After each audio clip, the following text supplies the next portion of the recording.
Salamat po sa kabutihan mo, Panginoon. Salamat po sa mga nanay na ibinigay mo sa amin, O God. Ngayon po, Panginoon, ay magse-celebrate kami ng Lord ng iyong goodness, Panginoon, sa lugar na ito, O God. Salamat po at Lord, alam namin, kasama ka namin dahil nananahan ka sa mga awitin namin, O God. We just give you back all the glory. In Jesus' name we pray. Amen! Amen! Happy Mother's Day! Ayan, bakit parang malungkot po yung mga fathers? Ayan, gusto itong araw na ito, dahil sineselebrate natin yung Mother's Day, kailangan po natin na nagsiselebrate tayo ng praise and worship sa Panginoon. Okay po ba kayo doon? Ito nga po na to, kaya bilib na bilib ako sa mga umaattend ng PM service kasi full of energy. Tama po ba? Tama, pakita nyo nga po sa malakpak. Ayan, oo. Pag nagpe-praise and worship tayo, alam nyo yung palakpak natin, may kahulugan yan sa Panginoon. Kapag na-excite tayo mag-praise and worship sa Panginoon, ibig sabihin, malapit na yung ating breakthrough. Kasi ibig sabihin yun ng spirit of celebration. Amen po ba? Ano man yung kinakaharap natin ngayon, isang tabi natin yan dahil ang Diyos ay sumasagot ng panalangin. Amen? At ang Diyos ay sobrang mabait, di ba? Sabi nga, God is good all the time. And all the time, God is good. Kaya lahat tayo ay magpupuri sa Panginoon. Amen? Kapag po mamaya may tataas ng kamay, dapat tataas din po yung kamay, okay? Pag sabi po na papalakpak, papalakpak din po. Amen? Amen. Isa nga po palakpak. Praise God. Hallelujah. Okay, come on!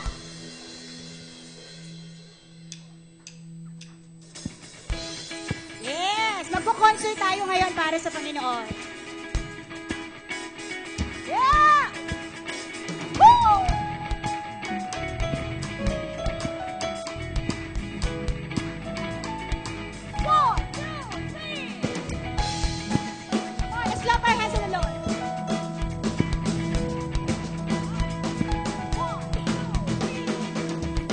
I belong to you, you belong to me, Lord. I'm surrounded everywhere that I go. I will walk with you, you will walk with me, Lord. I'm surrounded everywhere that I go. Go, go, go, go, go, go, go, go, go, go. One more time, come on. I belong to you, I belong to you. Woo! You belong to me, Lord. I'm surrounded everywhere that I go. I will walk with you, I will Lord. walk with you. You will walk with me, Lord. I'm surrounded everywhere that I go. And I am yours, and you are mine. Oh, you promised me. You never leave, you promised me. I'm never forsaken, I believe. Goodness and mercy will follow me, surrounding me where I go. Everywhere that I go, go, go, go, go, go, go, go, go. One more time, come on, let's sing. I belong to you. I belong to you, you belong to me, Lord. I'm surrounded everywhere that I go. I will walk with you, you will walk with me, Lord. I'm surrounded everywhere that I go. And I am yours, and you are mine. Oh, you promised me, you never leave, you promised me. I'm never forsaken, I believe, Yeah, yeah, goodness yeah. and mercy will follow me, surrounding me where I go. You promised me, you never leave, you promised me. I'm never forsaken, I believe, goodness and mercy will follow me, surrounding me where I go. Everywhere that I go.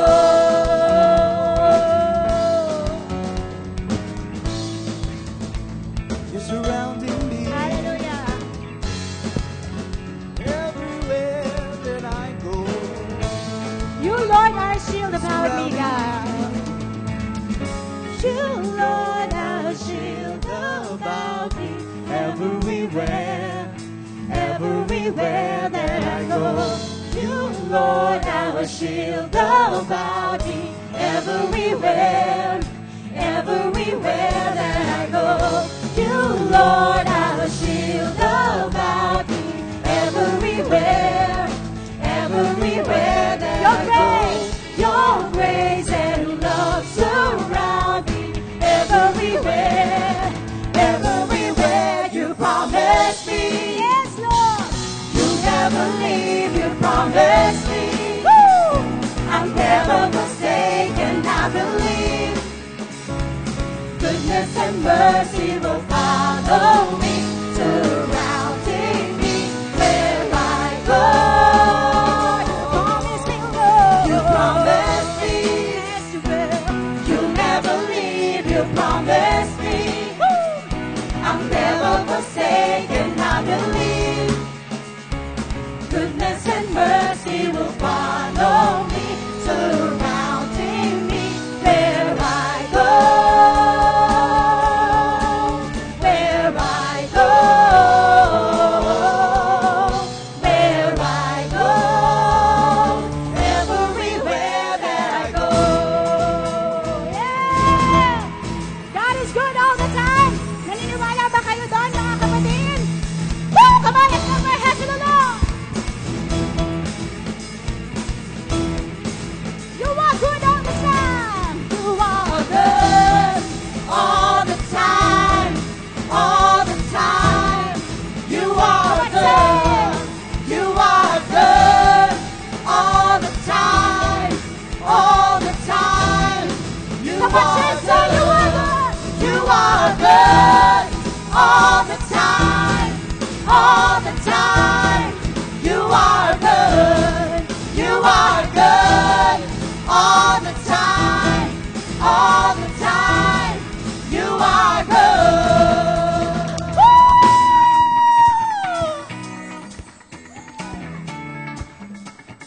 Yeah! Woo!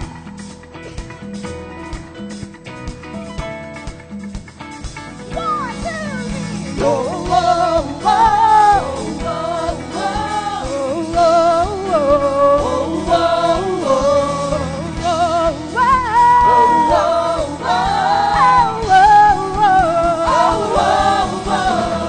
Lord, you are good and your mercy endureth forever.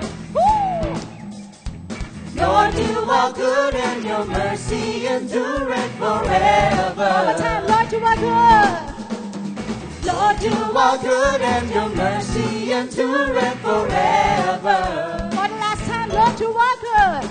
Lord, you are good and your mercy endureth forever. People from every nation say, People from every nation and tongue, from generation everybody, to come on, let's worship the Lord. we worship you. Hallelujah, hallelujah, we worship you for who you are. Yeah, yeah, yeah. We worship you. Hallelujah, hallelujah, we worship you for who you are. You are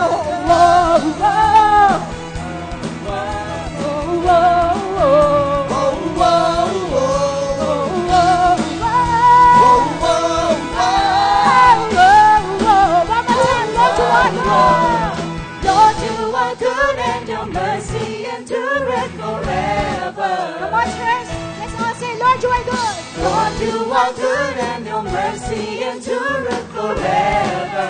People from every nation, People from every nation and tongue, from generation to generation, we worship you. yeah.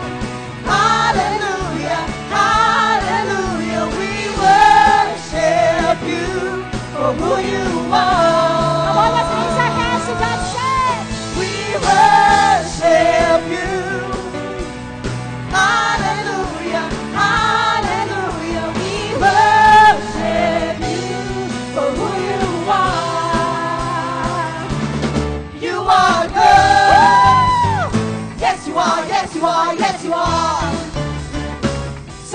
good, so good, yeah.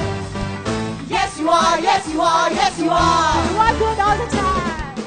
You are good all the time, all the time. You are good, you are good all the time, all the time. You are Sabihin natin sa Panginoon. good, you are good all the time, all the time. You are good, you are good all the time, all the time. You are good. People from every nation. People from every nation and tongue, from generation to generation, we worship you. Woo! Hallelujah, hallelujah, we worship you for who you are. Yeah, yeah, yeah. We worship you. Hallelujah, hallelujah, we worship you for who you are, who you are, who you are, who you are, who you are. Come on, sing! You are good. Yeah! Hallelujah! Woohoo! Amen! Praise God! Napakabuti na Panginoon. Let's all celebrate His love towards us. Amen. He's here right now. Amen.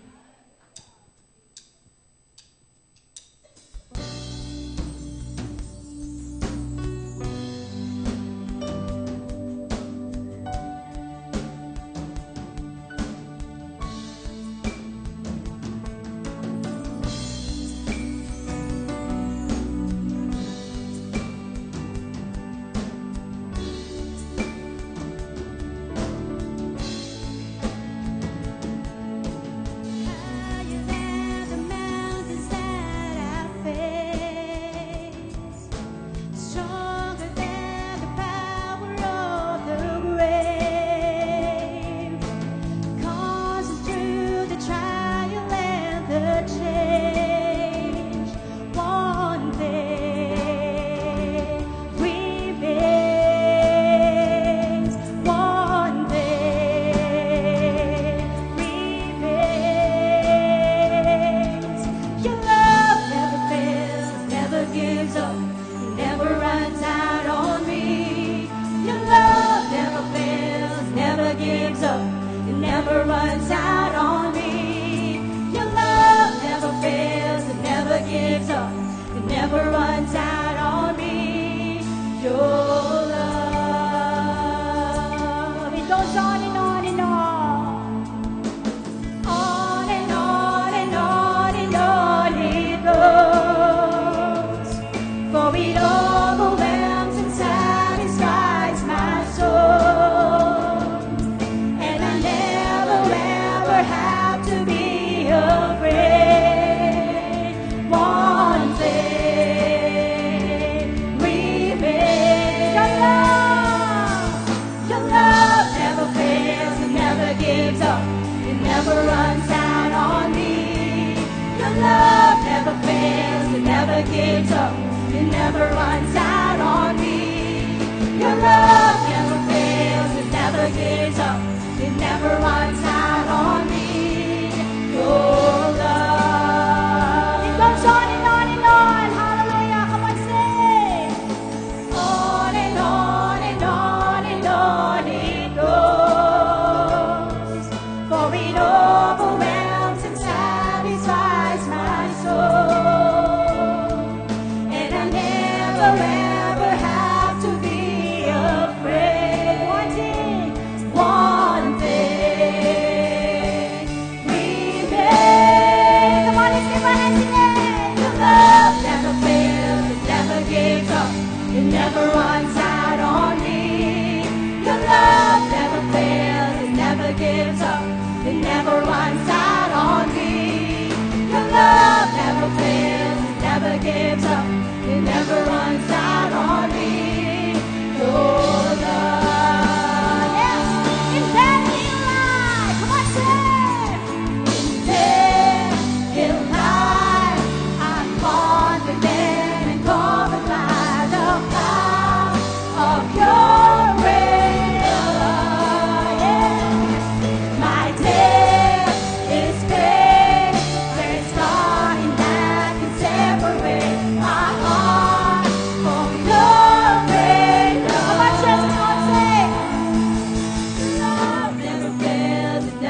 never runs out on me.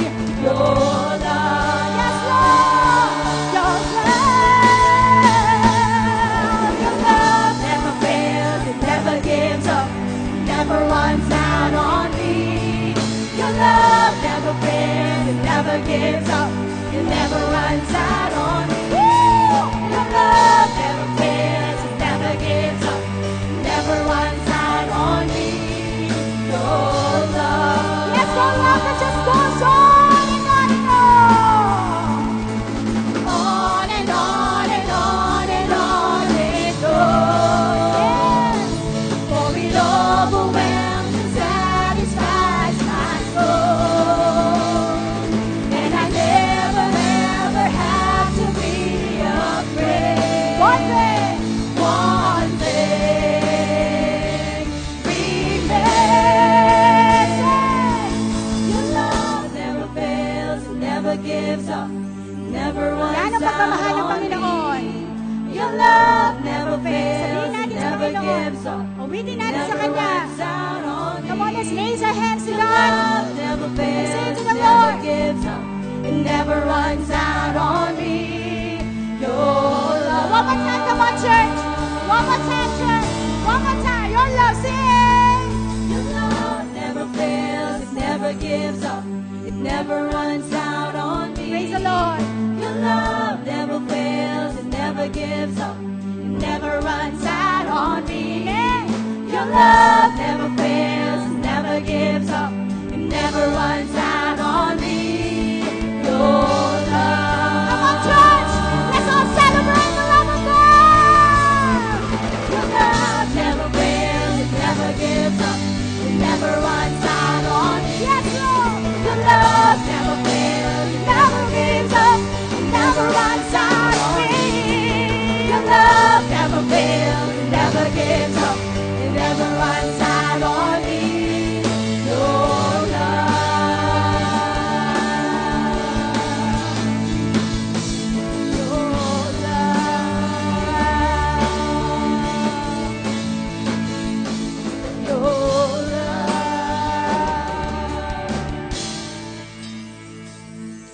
Hallelujah, hallelujah, hallelujah.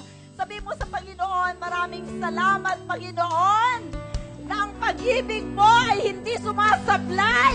Amen! Hindi nauubos. Hallelujah! At nagpapatuloy, aming Diyos. Marami pong salamat, aming Ama, sa pag-ibig mo na hindi namin maunawaan, hindi namin masukat, hindi namin malirip.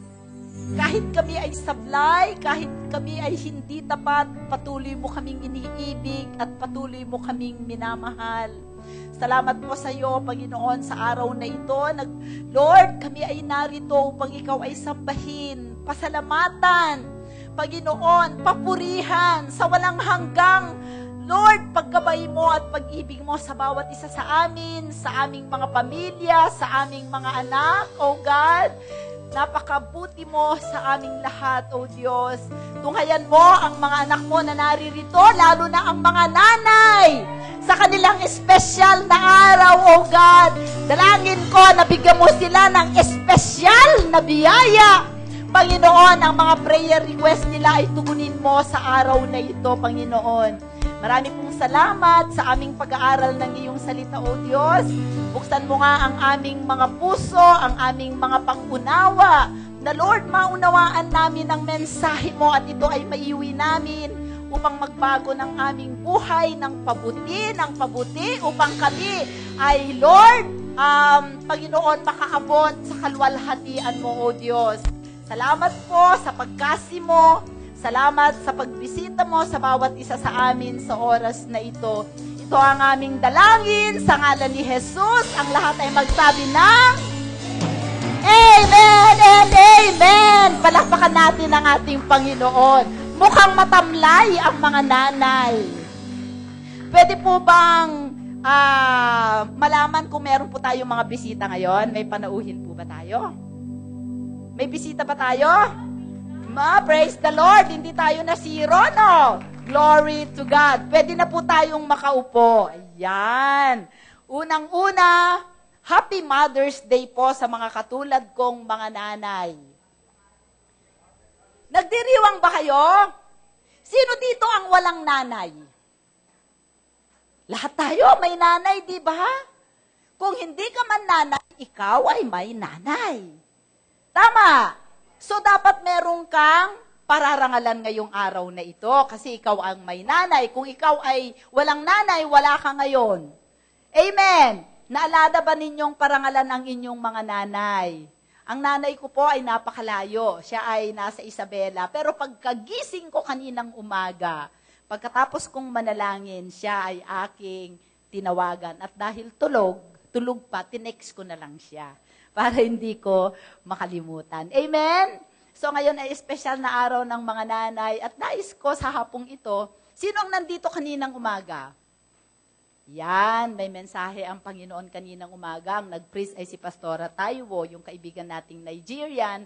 At alam ko may ginawa ang Panginoon sa mga nanay na nandito kanina. Ngunit sa hapong ito, may gagawin din ang ang Panginoon sa mga nanay. Amen? Okay, so pinaparangalan namin kayo mga nanay. Alam nyo, ako ay isang nanay at katulad nung sinabi ni Pastor Ray kanina, ay si JR, nanganak ang kanyang misis. At ngayon lang nila na-realize na mahirap palang maging nanay. Di ba? Lalo na kung ang tatay ay katuwang sa nanay, marirealize ng tatay na napakahirap pala ang role ng isang nanay. Di ba? So mamaya meron tayong papanoorin na video. Meron ba yun? Yung kaninang umaga, available ba ngayong hapon? Meron? Mamaya. Okay. So, handa na ba kayo sa salita ng Diyos? Hoy, salamat sa 5. Handa na ba kayo sa salita ng Diyos? Meron ba kayong inaasahan ngayon sa Diyos? Okay. So, buksan natin ang ating Bible sa Pangalawang Hari. Tagalog po tayo, Pangalawang Hari, chapter 4. Magsisimula tayo sa verse 8. Ito po ay kwento ng isang nanay na dakila. Sabi mo sa katabi mo, dakilang nanay. Yan. Sa English is a notable woman or a great woman. Okay. So, basahin natin ng sabay-sabay. Isang araw, sabay-sabay si Eliseo ay isang propeta, ha? 1, 2, 3, go. Tulog ba kayo? Gising. Siya kung kayo ay gising, tayo ay magbabasa. 1, 2, 3, go. Isang araw, si Eliseo ay dumaan sa Sunem. Naroon ay nakatira ang isang mayamang babae na humimok sa kanya na kumain ng tinapay. Stop. Si Eliseo sa Tagalog, ay isang propeta. At ang Sunem ay isang lugar. Ang babaeng ito ay tinatawag na Shunammite woman. Sa Bible, meron lang akong 2 kilala na Shunammite woman. Yung isa ay si Abishag. Okay? Si Abishag, ang Shunem po ay isang Gentile country, hindi siya Hudyo. Okay? Ngayon, itong si Abishag ay isang napakagandang dalaga na nag-alaga kay Haring David nung siya ay matandang-matanda na. At itong babaeng ito ay walang pangalan. So therefore, we can identify with this woman kasi hindi siya in-identify. Okay? Nakatira sa Sunem at sa tuwing dadaan doon, ang Sunem po ay si Elijah, merong school of prophets sa eskwelahan ng mga propeta sa Mount Carmel. Alam niyo yung Mount Carmel. Para sa mga nagbabasa ng kanilang Biblia, doon nakipagtuos, si Elisha sa 800 na Baal prophets. Alam niyo yon. At namatay lahat yon nung dumating ang apoy ng Panginoon sa offering niya. Okay. Yung Shunem ay nasa gitna. Na kung nandito ang Mount Carmel at nandito ang Sunem, nandito naman yung pinanggagalingan ni Elisha, sabihin natin Jerusalem. Okay? So, lahat ng yon ay mga 85 miles. 40 miles from Jerusalem to Shunem, Shunem to Mount Carmel. So, malayo ang nilalakad ng propeta dahil wala naman noong sasakyan. Kung merong donkey, meron, pero kadalasan, ang mga propeta naglalakad lang sila. Okay? Cadillac. Yan, Cadillacad. Okay? Okay, verse 8. So, pinapakain niya, pag dumadaan yung propeta, pinapatuloy ng itong Shunammite woman, itong si Elisha. Okay? Kaya tuwing siya'y daraan doon, ay pumupunta siya roon upang kumain ng tinapay. Balikan nga natin yung first na, yung verse 8. Nakatira isang mayana, humimok sa kanya na kumain ng tinapay. Mamaya tignan natin sa English version kasi maganda sa English version. Next. Verse 10. Next verse. Gumawa tayo, sabi nung babae sa kanyang asawa, alalahanin ninyo, ito ay mayamang babae. Sabi mo, mayaman. Sabi mo sa katabi mo, mayaman din ako. Yan, okay. Gumawa tayo ng isang maliit na silid na may dingding at ating ipaglagay siya roon ng isang higaan, isang hapag, okay, isang upuan at isang ilawan upang tuwing siya'y darating sa atin, siya'y makakatuloy doon. Ayun. So, isang araw, nang siya'y dumating doon, siya'y pumasok sa silid at nagpahinga roon. Okay? Sinabi niya kay Gehazi, si Gehazi ay assistant o kumbaga ay katulong ni Elisha. Okay? Alalay ni Elisha. Okay? Sinabi niya kay Gehazi na kanyang lingkod.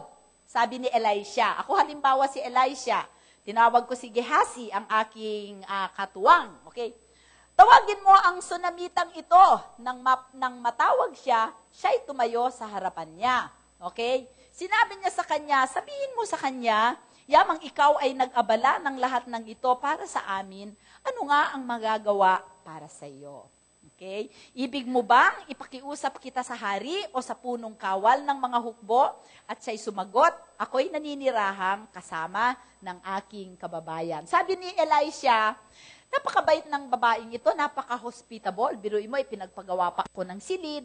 At hindi lang ako pinagpapagawa ng silid, kundi pinapakain, inaasikaso. Tuwing dadaan doon, na-discern niya.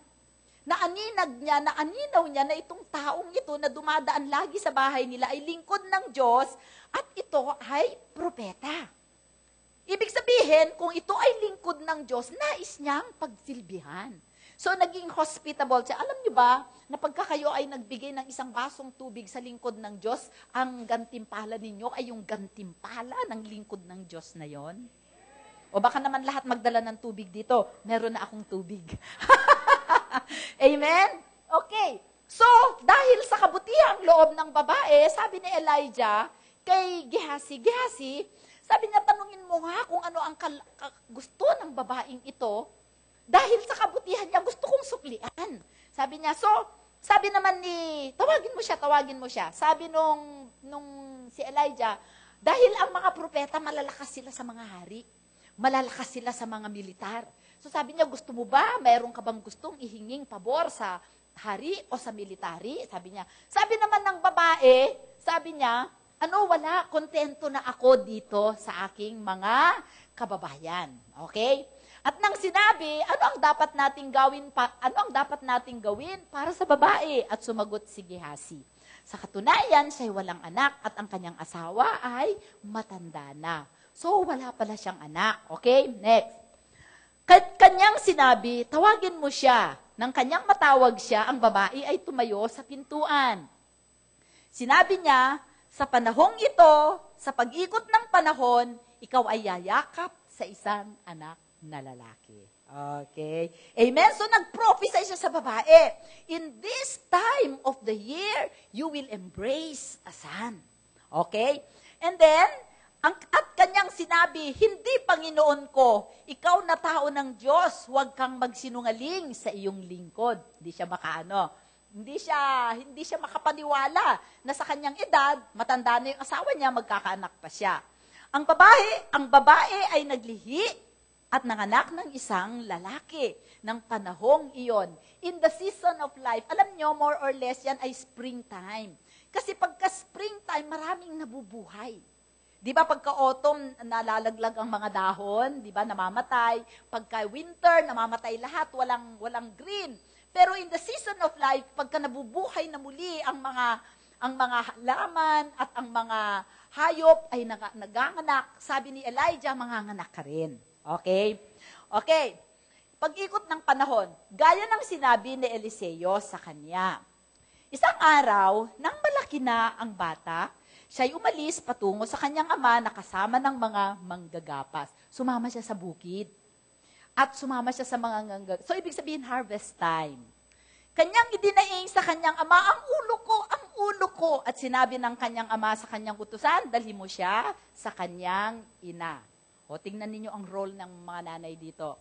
Kanyang binuhat siya at dinala sa kanyang ina, ang batay nakaupo sa kanyang kandungan hanggang sa katanghaliang tapat. At siya'y namatay. Sino ang namatay? Ang bata. Kung kayo ang nanay, ano ang gagawin nyo? Siguro yung iba sa inyo, hysterical. Tatawagin nyo ang asawa nyo, "Tay, ang anak ko namatay!" Kung ano-ano sigurong pinaghagagawa ninyo, no?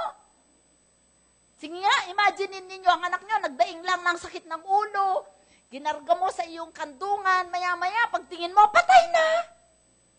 Siguro na heat stroke. Diba? Uy, mag-ingat kayo, lalo na yung mga kaedad ko. Kahapon, si Sister Paz umuwi sa Tanawan. Nakibalita siya dun sa driver na sakay niya, 3 ang namatay sa heat stroke. Sa Tanawan, 39 degrees ang temperature. Lagi kayong magdala ng tubig. Okay. Pumanik ang babae at inihiga ang bata sa higaan ng the man of God. Tao ng Diyos, man of God. So yung ginawa niyang silid at saka yung kama na ginawa niya, doon niya inihiga yung kanyang anak na patay. At kanyang pinagsarahan siya ng pintuan at lumabas. Pansinin niyo ang ginawa niya. Okay. At kanyang tinawag ang kanyang asawa at sinabi, "Pasamahin mo sa akin ang isa sa mga utusan." Sinabi ba niya napatay ang anak? Hindi. Bakit? Baka ipalibing ka agad ng lalaki. Alam nyo, sa bayang Israel, kahit sa Africa, sa Nigeria, sila Pastora Taiwo, pagka namatay ang isang tao, in 24 hours, kailangang ilibing. Okay? At ang isa sa mga asno, upang ako'y madaling makatungo sa tao ng Diyos at makabalik uli, hinahanting niya ngayon si Eliza. At kanyang sinabi, "Bakit ka pupunta sa kanya ngayon? Hindi bagong buwan? O Sabbath man?" Kasi pumupunta ka lang sa man of God during the Sabbath or during season, yung full moon, mga ganon. At kanyang sinabi, "Ayos lang." Ano ang sinabi ng babae? "Bakit ka pupunta?" Sabi niya, ang ayos lang, maganda sa English, sabi niya, "All is well." All is well ba? Patay ang anak mo, ang sinasabi mo, all is well. Okay? At kanyang sinabi, "Bakit ka pupunta sa kanya next?" "Ayos lang." Nang magkagayoy, siniyahan ng babae ang isang asno. Sorry. Sinakyan ng babae ang isang asno at sinabi niya sa kanyang tauhan, "Patakbuhin mo at humayo ka. Huwag mong pababagalin ang takbo para sa akin, malibang sabihin ko sa iyo." So, ibig sabihin, bilisan mo! Hindi mo yan dapat pabagalin. Kaya humayo siya at dumating sa tao ng Diyos sa bundok ng Mount Carmel. Nang matanaw siya ng tao ng Diyos mula sa malayo na siya ay dumarating, kanyang sinabi kay Gehazi sa kanyang lingkod, "Tingnan mo, naroon ang Sunamita." Tumakbo ka agad upang salubungin siya at iyong sabihin sa kanya, "Mabuti ka ba? Mabuti ba ang iyong asawa? Mabuti ba ang bata?" At siya ay sumagot. Ano ang sagot ng babae? "Mabuti." Amen? Okay.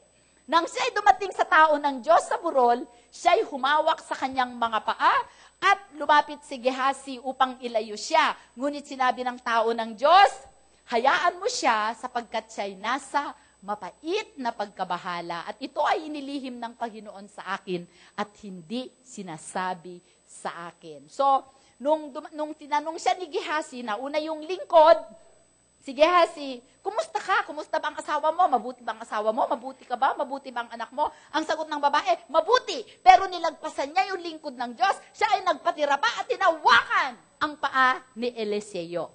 Okay?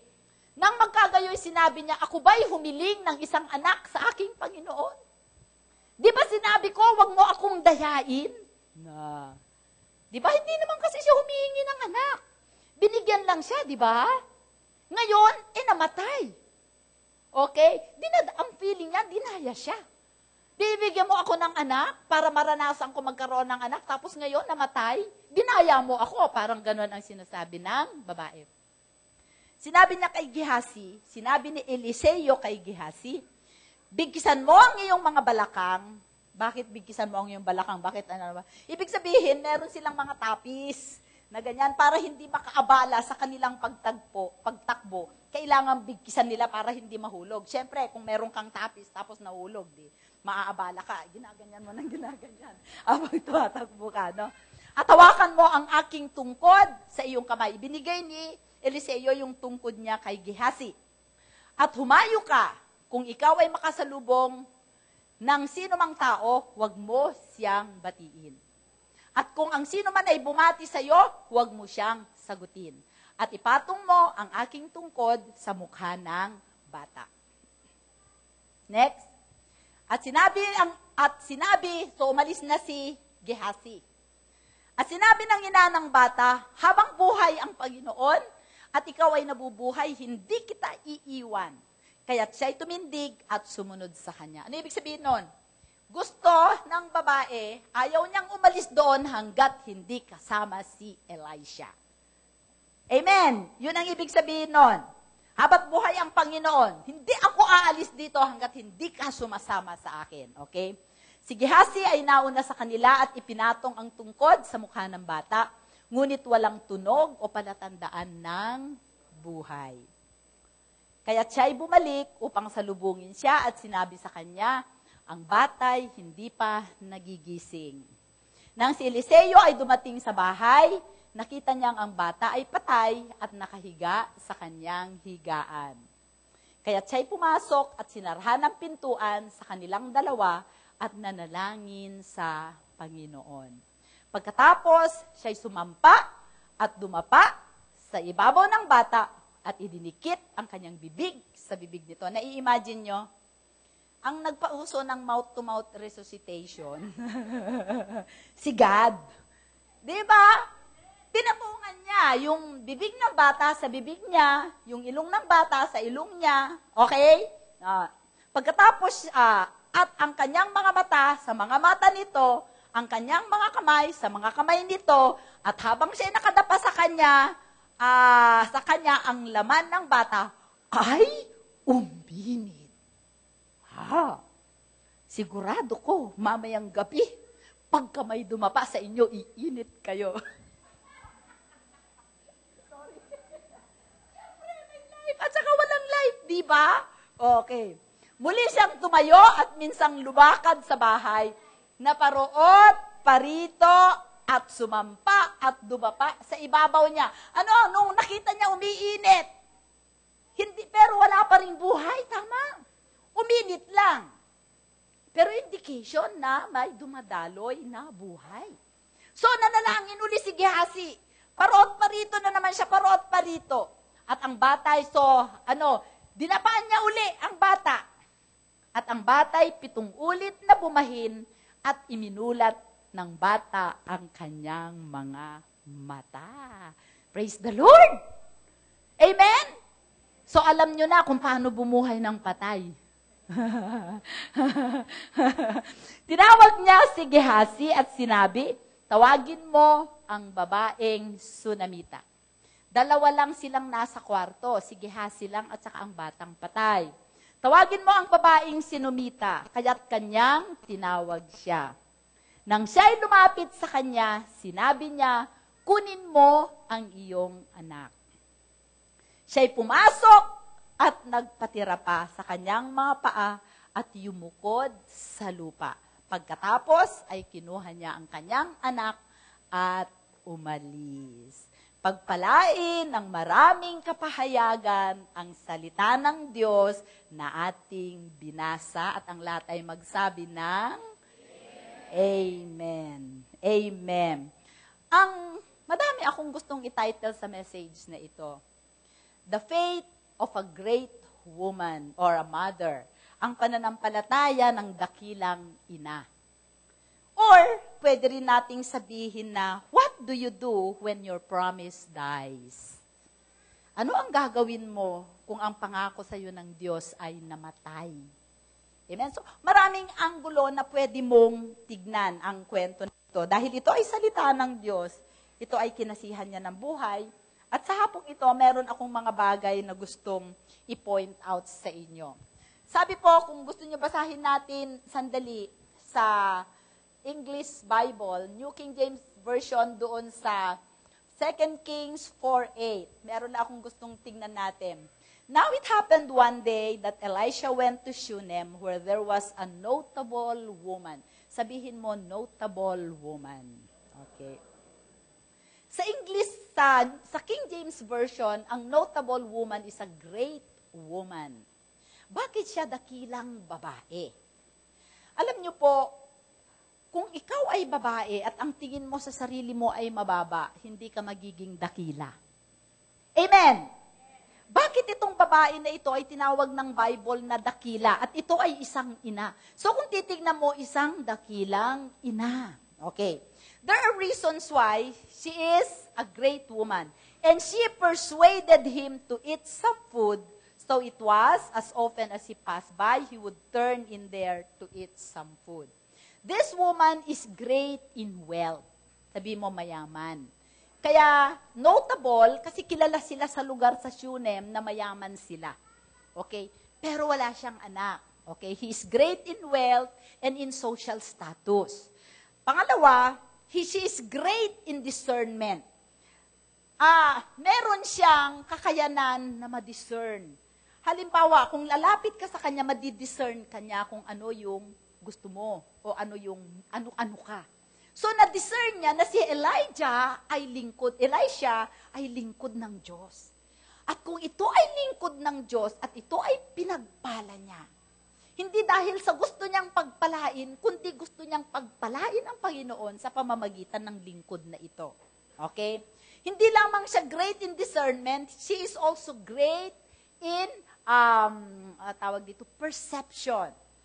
Na-perceive niya na ito ay lingkod ng Diyos at na-discern niya that marami namang lingkod ng Diyos na hindi banal, di ba? Lingkod ng Diyos, lingkod-lingkuran lang. Okay? But this man of God is also a holy man. Upright. So sabi niya, gusto kong paglingkuran ng Panginoon sa pamamagitan niya. Ipagpapagawa ko siya ng silid. Kasi alam niya kung gaano kahirap yung maglakad mula doon sa Jerusalem, papunta sa Mount Carmel. So at least, pagka dumadating sa doon at nag-i-stop over siya, ay may mapagpapahingahan at makakakain at makakapagpahinga yung prophet. She is wealthy. She is great in wealth. She is great in perception. Nababasa niya. She is great in discernment. Okay? She is great in hospitality. Hospitable siya. Alam niyo, sa panahon natin na meron na tayong mga hotels, motels, inns, nawawala na ang virtue ng hospitality. At alam ba ninyo, ang isang pagiging hospitable ay napakadakilang virtue, katangian sa Panginoon. Dahil kung kayo ay nagpapatuloy sa bahay ninyo ng lingkod ng Diyos, nagpapatuloy kayo ng pagpapala. You don't even know when you are entertaining angels. Amen? At once na ikaw ay naging hospitable sa lingkod ng Diyos, kung ano ang reward ng lingkod ng Diyos, reward mo yun. Amen? Okay. She is not only great in wealth or in social status, she is not only great in discernment, ang discernment is pag-aninaw kung ano ang saloobin ng tao. Naaaninag mo. Okay? May mga tao na pagka lumapit ka, malalaman mo na grabe ang kabigatan. May mga tao na paglapit mo pa lang sa kanya, alam mo na kung karga. Sabihin mo, kargado to. May karga to. Di ba? Paano natin yung nalalaman? Because we have the Spirit of God. And if your heart is pure, you can see through the mind of Christ. Brothers and sisters, paano tayo magkakaroon ng discernment? Kung ang ating puso ay dalisay. Kung wala tayong kinakarga dyan na puot, galit, hinanakit, madali tayong makadiscern ng isip ng ating Panginoong Jesus. That's why holiness is a virtue. It is the highest quality of God. If you are walking in holiness, you can easily perceive and discern. Amen. May kausap ba ako? She's not only great in discernment, she's not only great in perception, she is not only great in hospitality, she's not only great in kindness and goodness. Imagine mo, pakakainin pa niya, aasikasuhin niya, aarugain niya, ipaghahanda niya ng pagkain, huhugasan ang paa. Kasi noong panahon na yon, pagka pumapasok ka sa ibang bahay, ang unang gagawin mo ay huhugasan mo ang kanilang paa. Dahil maalikabok. Okay? Pinaglilingkuran niya ang propeta. And to think that she is a wealthy woman. Nagpapakababa siya para sa lingkod ng Diyos. Meron siyang servant heart. Amen. Di ba lahat kayo may servant heart? Gusto nating maglingkod sa Panginoon sa pamamagitan ng mga lingkod niya, okay? Yun sa bahay, alam po ninyo, nagpapasalamat ako doon kay Sister Virgie at saka kay Sister Delia. Tuwing Sunday, pinagluluto nila kami ng pagkain. Pagpapalain sila. Praise the Lord! Hindi ko na yun iisipin pa. Imbes na iisipin ko pa yung pagkain ng mga anak ko, apo ko, sinala ang naghahanda. So kung ano ang reward ko, reward nila. Amen? O yung mga marshals dyan, para safe tayo, pagbaba, naglilingkod sila sa Panginoon. Pag pinaglilingkuran nila ang mga anak ng Diyos. Amen? Hindi yon nakakalagpas sa paningin ng Panginoon. Alam nyo ba? Walang nakakalagpas na paglilingkod galing sa isang pusong dalisay sa Panginoon. Alam niya yan. Okay. At ang isang gusto ko sa babaeng ito, she is great in faith. Nakita ninyo? Grabe ang kanyang pananampalataya. Bakit? Biruin mo, mabuhay ang kanyang anak na patay dahil sa kanyang pananampalataya. At yung kanyang pananampalataya ay naging daan ng biyaya upang ang patay na ipinangako sa kanya ay muling mabuhay. Ayoko lang tignan ito from the point of view of a mother. I want to see it from the point of view of everyone. Halimbawa, sabihin natin na the woman represents the church. So you can identify, kay babae ka, kay lalaki ka, kay nanay ka, kay single ka, kay dalaga ka. You can identify because the church has 3 levels. The global church, the international church, the local church, which is the Rhema Word of God church, and the church as you. Sabi mo, I am a church. You are church. Di ba? Without you, kasi called out kayo. Tinawag kayo ng Panginoon. Okay. Let us say that the boy is the promise. Okay? You are a church, and God gave you a promise. The God here is the prophet. Sabihin natin, the man of God represents God, natural. Alam nga namang man of God, ang nire-represent mo si Satanas. Parang mali, di ba? So, if you are the church, and the boy is the promise, and the prophet is God, what do you do when your promise dies? May pinangako sa akin ang Panginoon. Di ba? Pero itong pangako ng Panginoon, naranasan ko, panandalian, tapos namatay. So, anong gagawin ko? If I am a man, or a woman, or a mother, or a father of faith, what do I do if my promise dies? Amen? Gusto ba ninyo? Meron na bang pangako sa inyo ang Diyos? Sabi ng Panginoon, bibigyan kita. Nung ako ay nag-resign sa San Miguel, bibigyan kita ng sarili mong negosyo.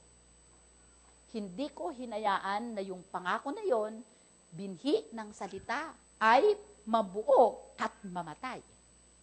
So nabuo siya, hindi siya namatay. Bakit? Inaruga ko ng pananampalataya. Amen? So, anong gagawin natin? And this is where the work of faith will come in. Alam niyo po, faith is an action. May kausap ba ako? Ang pananampalataya, kailangan ang gawa. Ang pananampalataya na walang gawa ay patay. So, anumang bagay na patay sa buhay mo, kung ikaw ay may pananampalataya, meron kang gagawin. Amen? Hindi pwede ang Kristiyanong tamad. Ang Kristiyanong tamad mag-aral ng salita ng Diyos. Tamad manalangin, tamad magpuri. Gustong yumaman, tamad magtrabaho. Rest. Hindi pwede. Ang rest natin ay we rest in our salvation. We don't have to work for our salvation. But we have to work it out. We don't need to work for. It has been done by the Lord Jesus. But we have to work it out. Anong work it out? Sino ang mga nagwo-workout dyan sa gym? Anong ginagawa niyo pagka nagwo-workout kayo? Exercise! Exercise!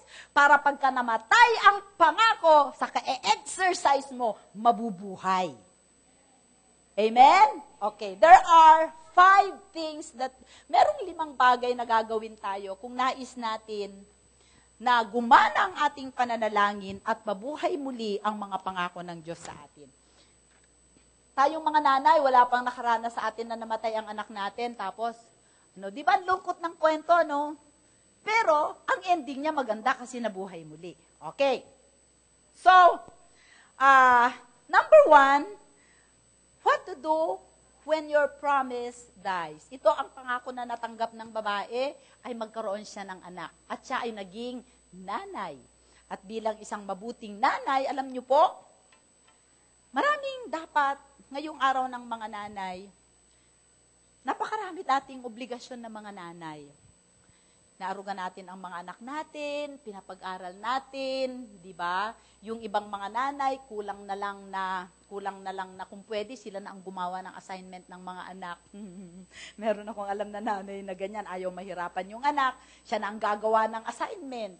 Kung may punishment ang anak sa eskwelahan, kung pwede lang, siya na ang kaluin ng teacher, di ba? Yung ginagawa ng lahat ng nanay para maibigay lahat ang gusto ng anak. Kung gusto ng cellphone, bibigyan ng cellphone. Kung gusto ng girlfriend, di mapigilang mag-girlfriend. Alam niyo po, huwag niyo papayagan. Tama, di ba? Pa-attend din ninyo ng youth service.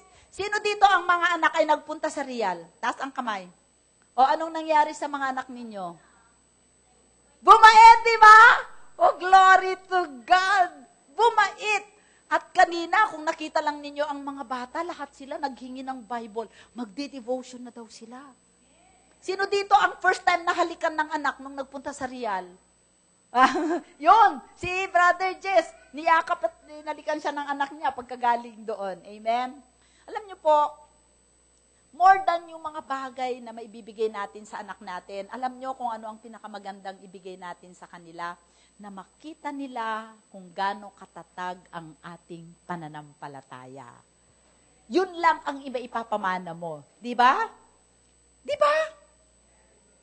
Na ang mga anak mo, hindi yung panlabas na mga bagay, kundi yung ano nang inaitatanim mo sa kanilang mga puso. Na kahit ikaw ay mawala, dadalhin nila yan hanggang sa kanilang pagtanda. At yon ang pinakamagandang pamana na pwede mong ibigay. Ang buhay ng Panginoong Hesus ang lumakad sila na may pananampalataya sa kanilang buhay. Amen! O sige, tingnan natin. What do you do when your promise dies? Anong gagawin mo kung ang ipinangako sa iyo ng Panginoon ay namatay? Number one, dapat malaman mo na ang tangi mong solusyon ay ang Diyos. Amen? Bakit pagka ba may namatay, sino ba ang nagbibigay buhay? Wala namang ibang nagbibigay buhay kundi ang Panginoon, di ba? Itong case ni Shunammite woman, ano ang ginawa niya? Alam niya, dahil ang nangako sa kanya ay ang Panginoon, at yung namatay ang pangako na yon, binalikan niya ang Panginoon. Amen? Amen. Kapatid, kung meron sa buhay mo namatay, ang tanging makakapagbuhay niyan ay ang Panginoon. Namatay ang ministry mo, namatay ang panawagan mo, namatay ang pangarap mo, namatay ang negosyo mo, namatay ang anak mo, namatay ang asawa mo. Hindi yung namatay physically, namatay ang pag-ibig sa'yo, iniwanan ka. Ano ka? Nga. Nga ka na lang ba? Isumbong mo kay Lord. Amen? Pinangakuan ka niya sa altar, I will never leave you nor till death do us part. Pagkatapos 1 taon lang nakakita ng iba, iniwanan ka, asan ka? nga. Huwag kang papayag. Amen? Hindi naman tao. Pupunta ka kay pastora kasi ako nagkasal sa'yo. Wala akong magagawa. Hindi sa akin nagmumula.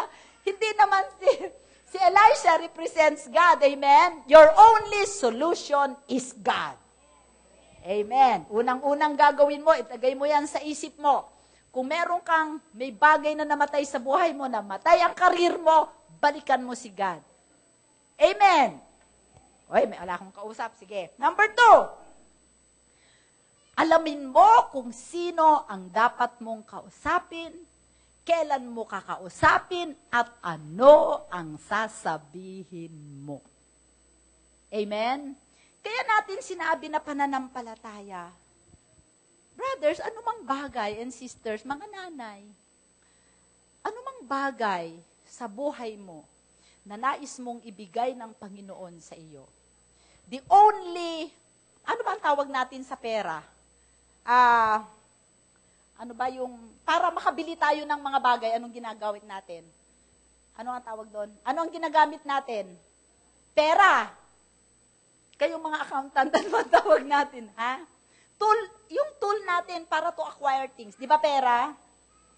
Para to get something. Currency. Hindi mga ganon. The currency. The currency of heaven is faith. Yun ang ibig kong sabihin. Kung nais mong kumuha ng mga bagay mula sa langit, life comes from God. Amen? Ang tanging currency na gagawitin mo ay ang pananampalataya mo. At ito ang meron. Paano nalalaman na ang babaeng ito ay may pananampalataya? Kasi alam niya kung sino ang kakausapin niya. Alam niya kung kailan niya ito kakausapin. Alam niya kung ano ang sasabihin niya. Hindi siya nagsalita ng mga bagay against dun sa gusto niyang mangyari. Hindi niya tinanggap na ang kanyang anak ay patay. Kaya nung tinanong sa kanya ng asawa niya, ba't ka pupunta sa lingkod ng Diyos? Hindi naman ngayon Sabbath day or hindi naman ngayon full moon. Hindi ngayon ang panahon ng pagpunta. Ang sabi ng babae, kailangan kong pumunta sa kanya. Hindi niya sinabi sa kanyang asawa na ang kanyang anak ay namatay. Amen? Once na binitawan mo yan, you are releasing a word that becomes a thing in the spiritual atmosphere. What you confess, you possess. If you confess death, you will get death. If you confess all is well, then everything will become well. Faith yun eh. Tama. Kung ano ang pinananampalatayanan mo, yun ang sabihin mo. Hindi mo sasabihin yung sitwasyon na ayaw mo. Okay. Kaya ang maraming Kristiyano ay nananatiling mahirap dahil lagi nilang sinasabi yung kahirapan na ayaw nila instead na sabihin yung kayamanan na gusto nila. Halimbawa, wala akong pera. Ay talagang mawawalan ka ng pera. Kasi may nakabantay sa'yo. Isang anghel ng Diyos at isang anghel ni Satanas. Inassignan ka ni Satanas ng anghel mula nung ikaw ay pinanganak. Inassignan ka din ng Lord ng anghel mula nung ikaw ay naborn again.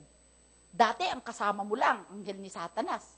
Nung naborn again ka, kasama kang anghel ni God. Di ba? They are sent to minister to the heirs of salvation, sabi sa Hebrews. Tama. Tayo ay may anghel to minister to us dahil tayo ay tagapagmana ng kaligtasan. So, kung ano ang sasabihin mo, kumikilos ang anghel. Psalm 103 verse 20, the angels excel in strength as they hear the word of God. Psalm 103 verse 20. Kung ano ang sasabihin mo, kikilos yung mga anghel para ganapin yung sinasabi mo. Amen? Nung sinabi ng babae, kumusta yung anak mo? Ayan o, bless the Lord, you, His angels, who excel in strength, who do His word. Whose word? The Lord. Your word. heeding the voice of His word. Nasa iyo si Jesus? Kung nagsasalita ka nang ayon sa salita ni Jesus, kumikilos ang mga anghel. Kaya pagka sinabi mo, all is well, all is well. Pagka sinabi mo, walang pera, kikilos ang dyablo para kung ano, meron ka pa ditong 20 pesos, malalaglag pa yan. Wala ka ng pamasahe, lakad ka pa uwi. Bakit? Kasi ang mga sinasabi mo ay ang mga bagay na ayaw mo na meron ka na. Dapat ang sasabihin mo ay yung mga bagay na wala ka, na yun ay gusto mo. That is faith. Kaya pag ang asawa mo ay lasenggo, binubugbog ka, praise the Lord, ang asawa ko ay pagkabait-bait. Tubig lang ang iniinom. Amen? At lagi siyang maagang dumating ng bahay. Wala siyang barkada. Amen? Ang mga kabarkada niya ay sila Pastor Ayan, mga taga-church. Yan. So, lagi mong sasabihin yon. O, kikilos ang mga anghel. Amen? Paano sila kikilos? Bibigyan nila yung karanasan ng asawa mo o mag-a-appear sila sa panaginip niya. Na minsan nag-iinuman sila, nalasing siya, tumawid siya ng kalsada. Dahil lasing siya, nasagasaan siya, patay siya. Natakot. Oh, di ba? Malay mo! Di ba? Alam mo ba kung anong gagawin ng mga anghel? Kaya lagi mong sasabihin, all is well. Amen. Mabuti. Ayos lang ako, Lord. Ayos. Ang asawa ko, Lord. Ayos na ayos na ayos. Magaling na siya. Hindi na siya umiinom. Di ba? That is faith. So, you should know kung kanino ka makikipag-usap. Itong babaeng ito, hindi niya kinausap si Gehazi. Hindi niya sinabi na, nandyan ba si man of God? Hindi. Nung sinabi sabi pa ni Eliseo, tanungin mo nga kung siya ay mabuti. Mabuti ka ba? Mabuti ba ang asawa mo? Mabuti. Mabuti! Dinalasan niya si Gehazi. Anong ginawa niya? Nagpatira pa siya sa taong dapat niyang kausapin. Kasi kung mali ang taong kinausap mo, halimbawa kinausap niya yung asawa niya, na walang spiritual discernment, sasabihin ng asawa, patay na ang anak mo, ilibing. Eh paano pa yun mariresuscitate ni Elisha kung inilibing na? Actually, that's the reason why iniwanan niya doon sa silid ng lalaki. Di ba? Kasi kung makita talaga yun ng asawa ni, bawal lumapit sa bangkay. Inililibing ka agad. Okay? So, you know who to talk to, when to talk to, and what to say. So, kung yung promise mo na matay, Lord, hindi ko tinatanggap ang kamatayan sa pangako mo sa akin. Humahawak ako, I'm holding on to my confession. Because, Jesus, you are my priest and you are a faithful priest to me. Bakit priest? Sabi natin, ano ba talaga si Jesus? Panginoon o pari? Panginoon at pari. Ano ang ibig sabihin ng siya ay Panginoon natin? Siya ang nagmamay-ari sa atin. Brothers and sisters, if you belong to Christ, I belong to you. You belong to me, Lord. Kinakanta ninyo, alam nyo bang ibig sabihin noon? If you are submitted to Christ because He is your honor, He is free to do what He wants to do in your life. Because He owns you. Kung meron akong pag-aari, itong mic na ito, kung halimbawa pag-aari ko ito, pwede kong distrongkahin, pwede kong pag-experiment, pwede kong lagariin, kasi pag-aari ko. Tama? Pero kung itong mic na ito, at may buhay, at ayaw mag-submit sa gusto ko, pababayaan ko to. Ganon din tayo sa Panginoong Hesus. Kung magsasubmit tayo sa Kanya, sa pamamagitan ng salita, magkakaroon siya ng kalayaan na gawin niya ang gusto sa buhay natin kasi siya ay Panginoon ng Panginoon. Walang kapangyarihan ang dyablo sa Kanya. Lahat ng pakanan ng dyablo sa buhay mo, kung ginawa mo siyang Panginoon, wala silang magagawa. They cannot touch you. Okay. Ano ibig sabihin naman na si Jesus ang aking pari? He is the priesthood. He is the high priest of my confession. Ano ibig sabihin? Dahil sa siya ay pari, lahat ng panalangin mo, lahat ng pagsamba mo, lahat ng lumalabas sa bibig mo na naaayon sa kanyang plano sa buhay mo, He will see to it na yan ay maggaganap sa buhay mo. Because He is the high priest of your confession. Lahat ng lumalabas sa bibig mo na makakabuti sa buhay mo, sa pamamagitan ng kanyang mga anghel, He will see to it.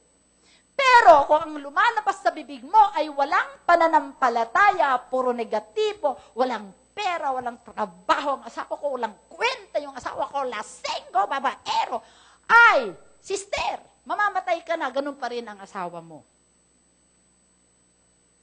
Pero kung ang sasabihin mo, papanalangin mo dahil ang sasabihin mo, ang aking asawa, ang pinakamabait na asawa. Di ba? Di ba? Pinakamayaman. Naunawaan nyo? So, you should know who to talk to. Kausapin ninyo yung mga tao na may positive vibes. Yung mga tao na ilalapit kayo, i-encourage kayo sa salita ng Diyos. Huwag niyong kakausapin yung mga tao katulad ni Gehazi, na nung nagpatira pa si Elisha, gusto pa siyang sipain. Pagka binasa ninyo, after that, itong si Gehazi, di ba, nagkaroon siya ng ketong, di ba? Dahil yung laman ng puso niya, mali. Kumuha, si Naaman yung sundalo, di ba? Ibinigay para lang gumaling siya doon sa leprosy niya. Pinuntahan niya si Elisha para pagalingin siya. Nagdala siya ng mga kaloob, ng mga ginto, mga magandang damit. Ayaw tanggapin ni Elisha. Aba, ang ginawa ni Gehazi, siya ang kumuha. O, dinalipat sa kanya yung ketong nung si Naaman. Tama? Okay. Maliwanag? O, pangatlo. Number 1, what to do when your promise dies? Go to God. He is your only solution. Number 2, know who to talk to, know when to talk, and know what to say. Number 3, okay, hold on to the foot of the altar. Amen? Hindi naman biglang sasagutin ni Lord yung panalangin mo. Ibig sabihin, hindi siya umalis sa paanan ni Elisha hanggat hindi sumama si Elisha sa kanya. Di ba? Pwede namang sabihin ni Elisha, okay na, sige, nagpunta na si Gehazi kasama yung aking tungkod. At ilalagay na niya yun sa mukha ng iyong anak, mabubuhay na ang iyong anak. Hindi niya sinabi yun. Hindi na nakapagsalita si Elisha kasi sabi niya, hawang ako ay buhay at ikaw ay buhay, hindi ako aalis dito hanggat hindi ka sumasama sa akin. Ganon din tayo kung may nilalapit tayo sa Panginoon sa altar. Lord, hanggat hindi mo ibinibigay ang gusto ko, hindi ako aalis dito. Tignan mo si Jacob sa Peniel. Di ba? Nung nakipaglaban siya sa anghel, yun ang Panginoon. Sabi niya, Panginoon, hanggat hindi mo ako pinagpapala, hindi ako aalis dito. Di ba? Ano ang sabi ni Lord? What's your name? Anong pangalan ni Jacob? Deceiver. Di ba? Nilinlang niya ang kanyang kapatid. So, you are a deceiver. Hindi ba sabi ni Jacob, my name is deceiver? Anong sinabi ng Panginoon? Okay, para mapagpala kita. Palitan natin ang pangalan mo. Mula ngayon, hindi ka na deceiver. Ang pangalan mo ay Israel. Yan. Amen? Minsan hindi mo alam kung bakit ang tagal yung promise mo na nabubuhay. Kung aalis ka kaagad, kung gi-give up ka kaagad sa Panginoon, hindi mo malalaman bakit hindi ka niya pinagpapala. But if you remain in the altar of His presence, yun ang sinasabi natin, presensya. Kasi wala namang physical na ngayon na Elijah, but it's the presence of the Lord. Alam niyo ba na nakikipag-usap ang Panginoon sa atin kung kakausapin natin siya? Alam mo lang kung bakit hindi nakikipag-usap sa atin, hindi ka nakikinig. Pagka nanalangin tayo ang salita na wala naman tayong alam. Hindi natin binibigyan ng pagkakataon na magsalita ang nakakaalam ng lahat ng bagay. Kaya, nga tayo. Nga. Huwag ka nga. Amen? Hallelujah! So wag kang mag-give up kaagad. Hold on to the foot of the altar until the Lord releases and gives life to your promise. Amen? And, number 4, naniniwala ang babae dahil si Elisha ang nangako sa kanya sa pamamagitan ng pagudyok ng banal na espiritu, siya din ang makakabuhay sa kanyang anak. If you believe that the only solution is God, then don't leave God. Ay, dito sinagot ni Lord ang prayer ko, offended na ako, nagtampo na ako kay God, aalis na ako, hindi na ako babalik pa, hindi naman pala totoo ang Diyos ninyo dyan. Nga. Amen? Don't give up on God. Di ba? Kinanta nyo, your love never fails, never runs out. Ano? Never give up, never runs out on me. Hindi nauubos ang pag-ibig ng Diyos, hindi nauubos ang kanyang pangako, hindi nauubos ang kanyang kapangyarihan, at higit sa lahat, hindi nagmamaliw ang pag-ibig sa'yo. Eh bakit naman, pastora, ang tagal-tagal? Meron kang dapat i-give up sa buhay mo. Baka kailangan mo palitan ang pangalan mo. Ano ibig sabihin? Papalitan ko ang pangalan ko, doon na ako pinaregister, hindi. Ibig sabihin, paano ang pagkakilala ng mga tao sa'yo na hindi ka lugod-lugod sa harapan ng Diyos? Baka ikaw ay sinungaling, hindi tumutupad sa mga pangako. O, di natural. Paano ka bibigyan ng Panginoon ng kanyang pangako? Ikaw nga hindi tumutupad sa mga pangako mo. Bakit ko ba nasabi yon? Alam nyo, ang Panginoon, alam nyo yung mga, over the years, as I minister sa aking pagpapastor, nakita ko ang rise and fall ng mga tao. Na unang dumating sa ministry ay, grabe na makikita mo yung pagpapala ni God. Umabot sila sa isang level na maano. Tapos, minsan nasa-sidetrack tayo. Pero alam mo, gawain yun ni Satanas. Maging sensitive ka sa gawain ni Satanas sa buhay mo. Pero isang dapat huwag mong gagawin ay yung hindi ka tumupad sa pangako. Ang pangako ay napakalaking bagay sa Diyos because He is a God of promise. Huwag kang papalpak sa pangako mo, kahit sa ibang tao. Pagka nangako kang pumunta ka kahit masakit sa'yo, pangatawanan mo. Amen? Alam niyo po, meron akong, patutuo ko sa inyo meron akong dahil sa gusto kong matulungan ng isang kapatid ko na magre-retire sa government work, ibinigay ko sa kanya yung isang generics pharmacy na napakalaki ang benta sa San Mateo, Isabela. Ayaw ng asawa ko, pero sabi ko sa asawa ko, nakapangako na ako, hindi ko na pwedeng bawiin, no? Kasi pagka naka-release ka na ng salita, hindi mo na pwedeng bawiin yon.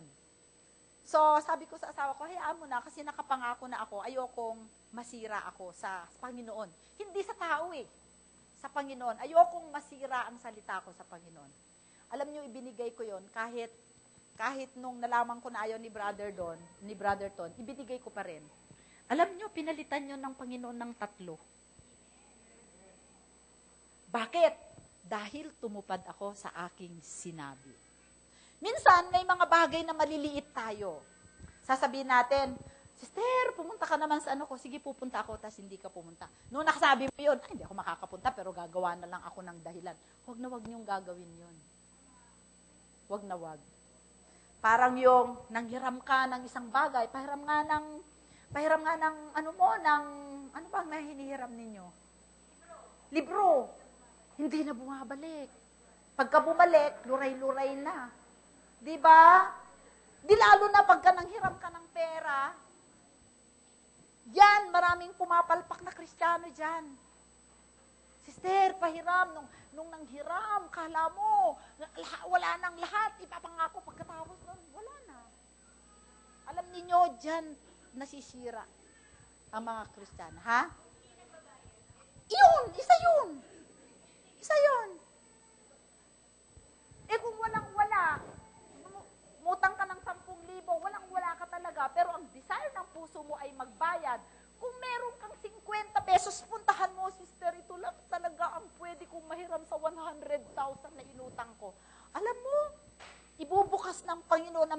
pinatutukan ng langit para bigyan ka niya ng pambayad. Kasi nakita niya ang puso mo, yung desire mo na magbayad. Hindi yung gusto mong takasan. Pero mo 100,000 inutang mo, 50 pesos lang meron ka, at yun ay ibibigay mo pagpapalain ka ni God.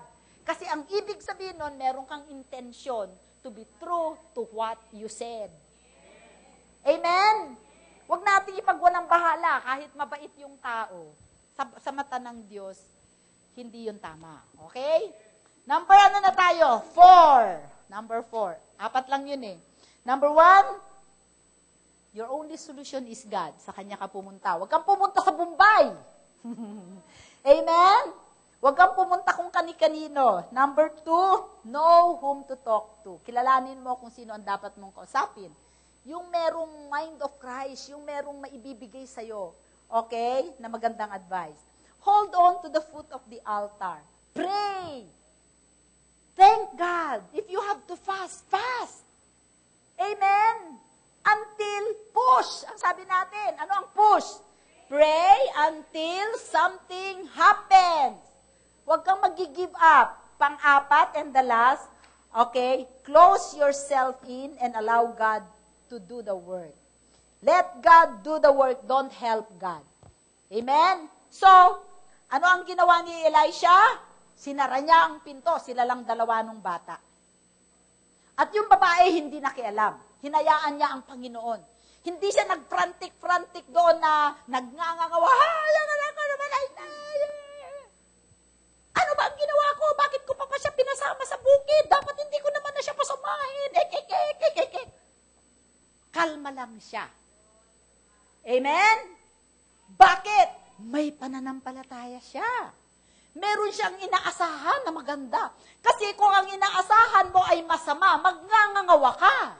Pero dahil ang kanyang pag-asa, ang Diyos na nagbigay ng pangako, ang Diyos na bubuhay ng pangako, prente lang ako. Kalma lang ako. Hinayaan niya ang Panginoon na kumilos. Hinayaan niya si Elisha at ang bata doon sa kwarto. Tama? Hindi siya nakialam. Hindi katulad ni Sarah, nung pinangako ng Panginoon na magkakaroon sila ni Abraham ng ang tagal-tagal dumating yung pangakong bata. Anong ginawa ni Sarah? Sabi niya kay Abraham, mukhang matandang-matanda na ako, hindi na ako magbubuntis. Ano kaya? Makipag-ano ka na lang dun sa katulong ko. Yung anak naman niya, pwede ko ng anak. Anak niyo, 2 anak ko. Ano nangyari? Hanggang ngayon, problema natin ang mga Palestinians. Di ba? Tinulungan ni Sarah si God. Hindi kailangan ni God ang tulong mo. Amen. Ano ang gagawin mo? Magpuri ka na lang. Mag-praise ka na lang. Amen? Sabi sa 2 Corinthians 2:14, magpasalamat ka na sapagkat ang Panginoon ay panunumbalikan niya. Sabi niya, now! Kailan ang now? Ngayon, napatay pa ang pangarap ng pangako mo. Yung babae, habang nandun si Elisha at ang bata, ngayon, di ba? Nagpuri na siya. Now, pasalamatan mo na ang Panginoon, sapagkat ang Panginoon will lead you in triumph. Kung magpapasalamat ka, the Lord will lead you in triumph, and through you diffuses the fragrance of His knowledge in every place. Ano ang fragrance? Mabangong halimuyak ng balita na yung anak niya ay nabuhay. Bakit? Nagpasalamat siya, kalma siya. Amen, di siya nag-give up. Okay? So, huwag niyong tulungan si God. Hayaan lang ninyo, kalma lang kayo. I-declare lang ninyo kung ano. Sabi, my son is alive. God can recreate him. Amen? Okay. So, ano ang nangyari? So, sabi natin, ano ang nangyari? So, yung sa binasa natin kanina, nung nabuhay na yung bata, alam niyo kung bakit siya nag-sneeze? Siguro, bakit 7? That speaks of completion. Perfect. Okay? Nabuhay siya perfectly. Siguro kaya siya nag-sneeze kasi baka may pumasok na toxin. O di nilabas niya. Amen. Sa pantaha ko lang yun. Walang sinabi yun sa Bible. Amen. At nung sinabi ni Elisha sa kanya, sabi mo sa babae, nung nabuhay na yung anak niya, kunin niya yung anak niya. Tingnan nga natin ang verse 36. Sister, 2 Kings 4:36. Sa English na, sige, sa English. Ayan, tinawag niya si Gehazi at sinabi, tawagin mo ang babaeng Sunamita. Kaya't kanyang tinawag siya. Pansinin niyo ang ginawa ng babae. Nang siya'y lumapit sa kanya, sinabi niya, kunin mo ang iyong anak. Siya'y pumasok at nagpatira pa sa kanyang paa at yumukod sa lupa. Pagkatapos, ano ang una niyang ginawa? Pagpasok ba niya, anak ko! Kunin na yan, mabuhay ka! Hindi. Ano ang ginawa ng babae? Sumamba sa Diyos. Amen? Nakafocus siya sa the giver of life instead of the child. And oftentimes tayo, pagka ibinigay ng Panginoon ang pangako natin na buhay, takbo tayo doon na nakalimutan na nating magpasalamat. Nakalimutan na nating sumamba. And sometimes when we get the promise, halimbawa, ito nakita ko to ilang beses nung nasa San Miguel ako. Ganito ma'am, kasi ganito, gusto ko magkatrabaho para makapaglingkod ako kay God, ganito. Aba, ako naman, i-workout ko sila, pupuntahan ko ang presidente ng packaging division, kakausapin ko para kunin, irregular na empleyado, si ganito, si ganyan. Tapos, nung na-regular na siya, hindi mo na siya makita sa church. Tama ako, Ray. Ilang tao yan. Nasaan sila ngayon? Nga. Totoo! Hindi sila natutong magpuri, magpasalamat, at manatili sa pangako ni God. Nakafocus sila sa gift, but not the giver. Gusto ng Panginoon, dahil siya ang pinagmulan ng buhay, siya ang makakapagbuhay na muli, siya ang tanging solusyon. Huwag natin siyang iaalis sa equation pagka nakuha na natin ang ating promise. Otherwise, mawawala uli yan. Kikunin ng Panginoon? Hindi. Nagbukas ka ng puwang na nakawin ng dyablo ang iyong pangako sapagkat wala kang mapagpasalamat na puso. It's not God who will take back the life. Hindi ang Diyos bumabawi ng pagpapala. Never siya na magbawi ng pagpapala. Pero kung hindi mo tinupad ang iyong pangako at hinayaan mo, okay? Hindi ka na sumamba, hindi ka na nagpasalamat sa Diyos, hindi ka na nagpuri sa Diyos. Naglagay ka ngayon, nagbukas ka ngayon ng puwang sa buhay mo na atakihin ka ng dyablo. Pero kung ikaw ay covered dahil ikaw ay naging tapat sa Panginoon, ang pangako mo hindi lamang mananatili sa iyo, kundi lalago pa sa buhay mo. Amen? Tingnan natin ang, okay, nakuha ninyo? What to do when your promise dies? Tingnan natin. Bakit ang Panginoon naman? Namatay pa ang bata, kailangan pa ba yun? Itong babae naman na to, full of faith. At saka tapat. Great in faith, great in hospitality. Bakit kailangan pa siyang dumaan doon? 2 Kings 8 verse 1. Siguro ganun ang iniisip nyo, no? No? Ganun ang iniisip nyo, no? Medyo. O sige, sagutin natin. At sinabi ni Eliseo sa babae, ito yung babae ulit, na ang anak ay kanyang muling binuhay, bumangon ka at umalis kang kasama ang iyong sambahayan. Okay? Mangibang bayan ka kung saan ka makakarating sapagkat tumawag ang Panginoon ng taggutom at ito ay darating sa lupain sa loob ng 7 taon. After many days, nangusap uli ang Panginoon kay Eliseo. Sabihin mo to babaeng ito, maraming properties, mayaman, o magkakaroon ng 7 taon na taggutom dito sa Sunem. Sabi ni Elisha, ikaw ay humayo, pumunta ka sa ibang bayan. At itong babaeng ito ay nagpunta sa Egypt. Okay? Dahil gano'n na lang ang tiwala niya kay Elisha, ng ibang bayan siya kasama ang kanyang anak. That time, patay na yung lalaki kasi sinabi doon matanda na yung asawa, no? Dito wala nang sinabi na lalaki. Kaya siguro patay na. Okay? Next. Ng ibang bayan sila. Next verse. Kaya ang babae ay bumangon at ginawa ang ayon sa salita ng tao ng Diyos. Kayo ba ay masunurin sa salita ng man of God? Salamat sa 7. Siya yung mali